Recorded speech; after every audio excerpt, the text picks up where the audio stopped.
Twelfth board exam में अब काफी कम समय बचे हुए हैं और ऐसे में स्टूडेंट्स काफी परेशान हैं, हड़बड़ाए हुए हैं।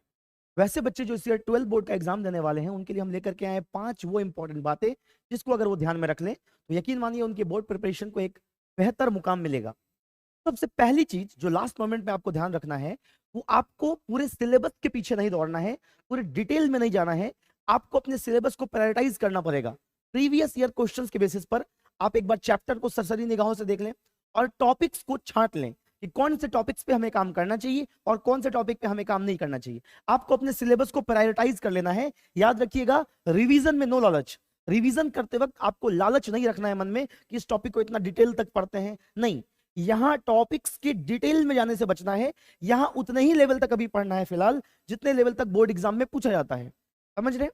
दूसरी चीज, बहुत सारे बच्चों को देख रहा हूं, बहुत सारे बच्चों को देखता हूं हर ईयर कि वो क्या करते हैं कि एक बार, जैसे मान लो सपोज करो कि हमारा एक टॉपिक है एसी जनरेटर, एक बार उस टॉपिक को एनसीईआरटी से पढ़ेंगे, फिर किसी रेफरेंस बुक से पढ़ेंगे, फिर अपने क्लास नोट से पढ़ेंगे, और गलती से अगर उनको दोस्त के हाथ में एक दूसरा कोई गेस्ट क्वेश्चन मिल गया या कुछ मिल गया तो फिर वहां से पढ़ने लग जाएंगे। आपको किसी एक रिसोर्स को फिक्स करना है, पढ़ने के लिए किसी एक सोर्स को फिक्स करना है। वो सोर्स ट्रस्टेड सोर्स होना चाहिए और उसको ही बार बार रिपीट करना है, रिवाइज करना है। जैसे अगर सपोज करो आपने एसी जनरेटर अपने टीचर के क्लास नोट से पढ़ लिया, तो उसी को बार बार दोहराओ, उसी को बार बार रिवाइज करो, ना कि उसको अलग अलग किताबों से पढ़ो। अगर आप ऐसा करोगे, एक ही सोर्स से बार बार पढ़ोगे, तो आपके प्रिपरेशन को एक अलग लेवल मिल जाएगा। इसीलिए ध्यान रखना है कि आपको पढ़ना अधिक है, लेकिन एक ही चीज को बार बार पढ़ना है, अलग अलग सोर्स से नहीं पढ़ना है, नहीं तो आपका एफर्ट वेस्ट हो जाएगा। तीसरी चीज जो आपको ध्यान रखना है वो है कि बहुत सारे बच्चों को देखता हूं कि अपने आप को दूसरों के साथ कंपेयर करने लग जा रहे हैं। अरे यार, उसने तो 5 चैप्टर तक रिवाइज कर लिया, वो तो पूरे सिलेबस का टेस्ट दे दिया, उसका तो ऐसा चल रहा है, वो इस किताब से पढ़ रहा है। नहीं, ये चीज आपको लास्ट मोमेंट पे डिप्रेस कर सकता है।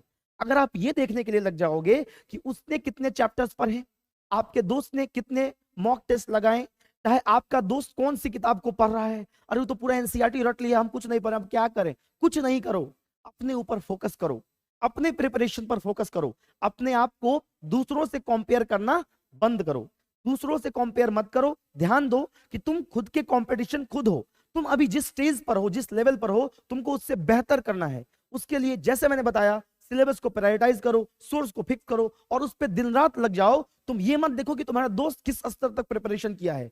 अगर तुम इस मोमेंट में दूसरों के रिस्पेक्ट में तैयारी करोगे तो तुम डिप्रेशन में चले जाओगे, परेशान हो जाओगे, और एक परेशान आदमी कुछ नहीं कर सकता बजाय दुखी होने के। तो दुखी नहीं होना है, लगना है, डेडिकेटेड होकर के लगना है।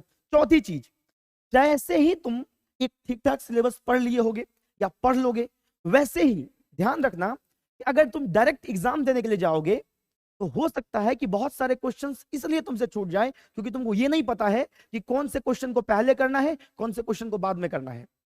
तुमको ये नहीं पता है कि कौन सा क्वेश्चन करने के लिए एग्जाम में दिया गया था और कौन सा छोड़ने के लिए।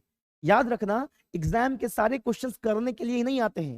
हर क्वेश्चन का तुम्हारे पास ऑप्शन होगा। तो कुछ क्वेश्चंस जो टाइम टेकिंग होंगे उनको छोड़ना भी होगा, कुछ क्वेश्चंस जो लेंदी होंगे उनको अवॉइड करना होगा। तो उसके लिए ये कैसे तुमको पता चलेगा? जब फाइनल मैच से पहले प्रैक्टिस मैच खेलोगे तो पूरे सिलेबस का 2 मॉक टेस्ट, अधिक से अधिक कितना लगा सकते हो वो तुम पर डिपेंड करता है, लेकिन एटलीस्ट 2 मॉक टेस्ट हर सब्जेक्ट में जरूर दो, ताकि तुमको पता चले कि किस एरिया पे मुझे काम करना है, किस एरिया को मुझे अवॉइड करना है। इस चीज पे ध्यान रखना। और सबसे इंपॉर्टेंट जो लास्ट टिप्स में बता रहा हूं, इस पूरे प्रिपरेशन के मोड में सबसे इंपॉर्टेंट तुम हो। मैं ऐसे बच्चों को देख रहा हूं जो लास्ट मोमेंट पे बहुत हड़बड़ाए हुए हैं। कोई ठीक से खाना नहीं खा रहा है, कोई सोना छोड़ दिया है ना? बहुत सारे बच्चे बहुत मेंटली परेशान हैं। नहीं, तुमको सबसे पहले अपने आप को प्रायोरिटाइज करना पड़ेगा। सबसे ऊपर तुम हो। अपने खाने का प्रॉपर ध्यान रखो, सही से नींद लो, और सही से नींद लो और अपने आप का पूरा ख्याल रखो। क्योंकि अगर लास्ट मिनट में ऐसा हो नहीं हो, लेकिन अगर लास्ट मिनट में तुम बीमार पड़ गए, तुम्हारे पूरे साल भर की पढ़ाई बेकार चली जाएगी।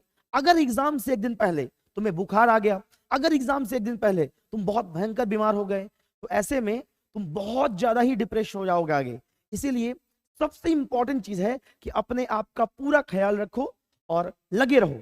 लास्ट मोमेंट, लास्ट 15 दिन बहुत इंपॉर्टेंट होते हैं। इसलिए इन सभी बातों का ख्याल रखते हुए, इन सभी चीजों का ख्याल रखते हुए डेडिकेटेड रहो। याद रखना, लास्ट बॉल का सिक्सर पूरे गेम को पलट सकता है, ये मैं बार बार बोल रहा हूं।